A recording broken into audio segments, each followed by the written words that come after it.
Hello, my name is Joseph Jonghyun Kim, and I'm the Chief Forensic Analyst of the Dujeon Forensic Center and also the instructor of the Interpol GCI. We have discussed the definition of the cybercrime and the digital forensics as a countermeasure in court of law. We also found there are certain processes and procedures to conduct digital forensics.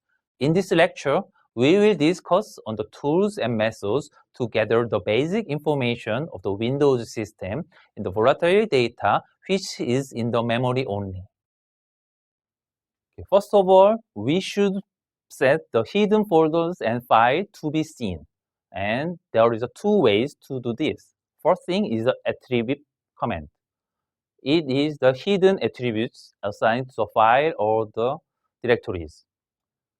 We can open the command prompt and type the attrib.exe command, and there is 4 types of the parameters: -r, -a, -s, -h. That means that it is removes that 4 properties for the read-only, archive, system, and hidden. If we set these parameters, we can see the file in a hidden or systems. The other way is that using the Windows Explorer settings. If we go to the Explorer and there is a view options and the folder options, and we need to set the 3 things. You can see the red squares about that show hidden file, folders, and drives, and hide extensions for known file types. Then hide protected operating system files. Although it says the recommended, we should untick these all 3 properties. Then we can see some hidden or system files in Explorer. Okay, now let's gather the system informations. First, we can set the basic system information on the victim machines. And we can use the 2 types of the commands. First thing is the psinfo, which came from the technet.microsoft.com. And it shows about the system information program. And it has the 3 parameters we can use. H shows that hotfix information. S shows the software list. D shows a disk volume. And then we can see the date and time of the victim machines, which we can use the command of the date and time. And it is already included in the operating systems. And next, we can use the uptime commands. And it shows about the information since its booting time. And if we use the S options, it shows about the number of the reboots. And this tool also came from the technet.microsoft.com. Yeah, among the all tools we use, I recommend using the psinfo-h-s. This will include the installed hotfix and the software list. And this is a critical point we can use as the Windows system forensic analysis. And this is the example of when we can use the psinfo command. It shows about the name of the computer and uptime, kernel version as a Windows 10, and product type and product version as a 6.3, and service pack 0, and build numbers, and registered owner, which is the username, and the system root is C Windows, and it shows the 4 processes, and the speed is 2.7 GHz.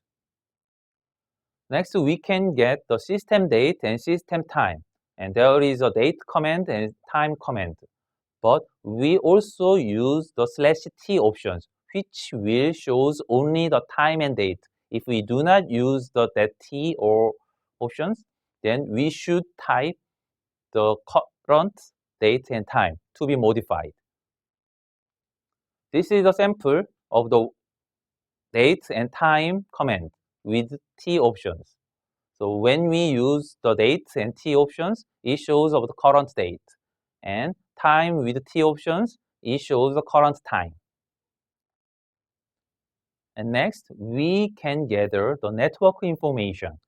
Gathering network information is very important. And it shows about the recent connected network interface setting and the system information, routing table list, share sessions information, and check status. And first, we can use the ipconfig command.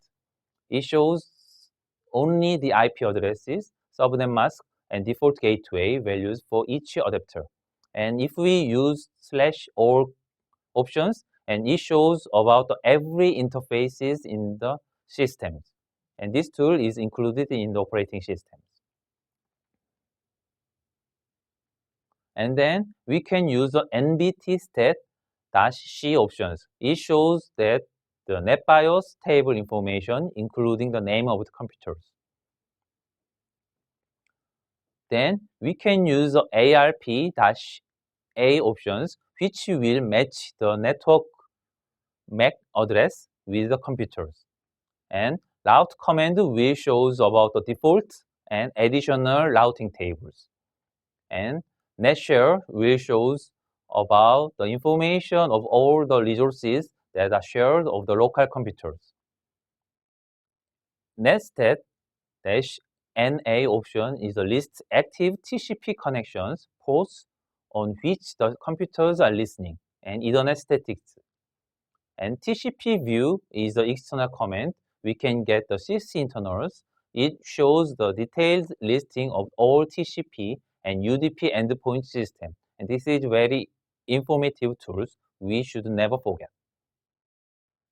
So to summary, we can use some tools, including the ipconfig all. It shows about the network interfaces. And netstat-nao options will shows about the network connections and information. The meaning of the options is A means that all protocols, N means that display addresses and port numbers, and O means that it will shows about owning process ID associated with each connections. So we can distinguish about what kind of the port is related to the which processes. This is a sample of the netstat commands. With the NAO options, it will show about the protocol TCP and local address and its port, and stat of the listening. And lastly, we can see the PID as a 572 or 4588. So now we can see which process open or connected to this network listening. Now we can see the service port informations. Usually, the F-port program is identify unknown open ports and their associated applications. And we can use P, A, L, and AP options. And this tool can be found from the foundstone.com. And if computer is compromised, it can be used as a network sniffing, which means that it gathers all the network traffic and stored in their information. So it is called as a promiscuous mode. So to detect the promiscuous mode, we should use the promise detect programs. And it shows about the network adapters running in promiscuous mode.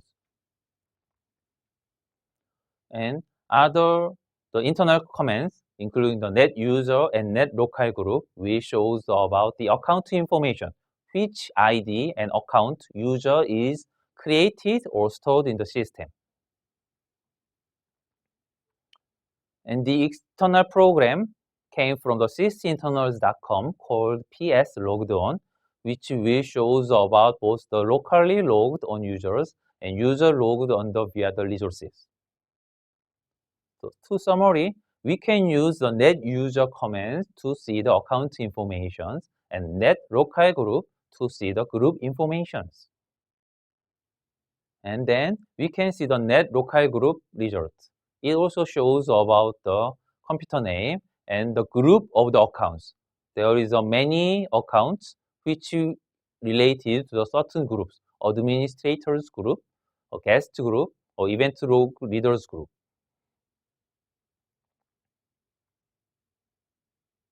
And there are many services in the systems.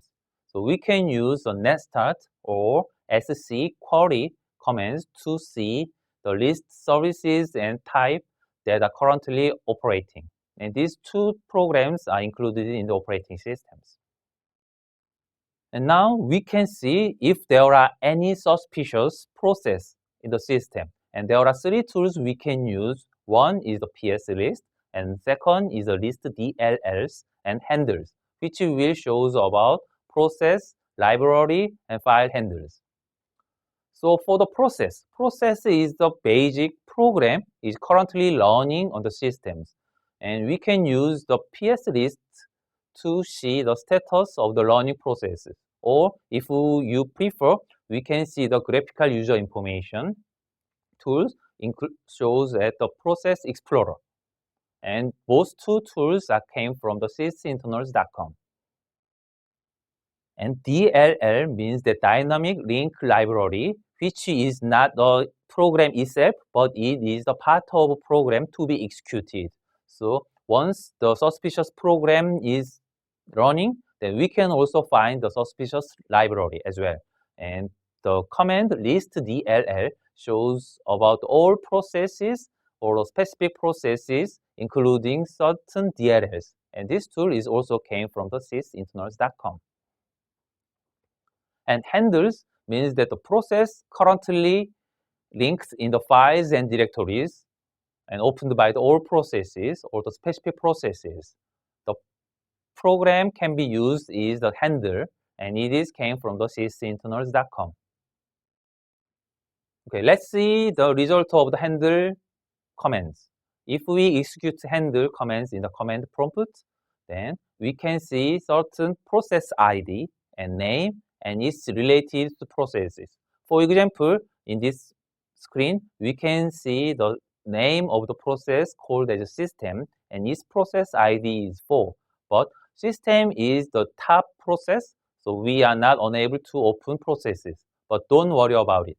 If the process is a regular, then like this, we can see the edt control.exe, and its process ID is the 25336, and the name of the computer as well.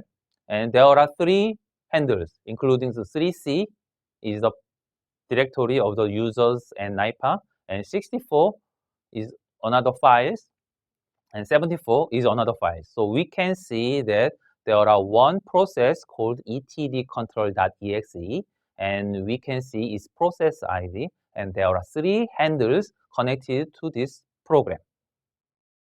And finally, we can see the auto-run information settings. Auto-run information setting is very important because whenever the Windows system is booted, certain programs or services can be executed without any intervention of the users. So some malicious or the unauthorized program can be executed without knowledge of the users. So there are 2 types of the commands can be used to identify the auto-run settings.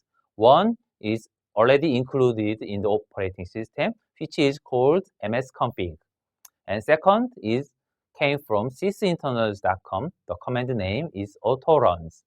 And the autoruns will show about the auto starting locations of any startup, and it also monitor programs are configured to run during and system boot up or the login. So this is the basic information we can get the volatile information of the Windows system.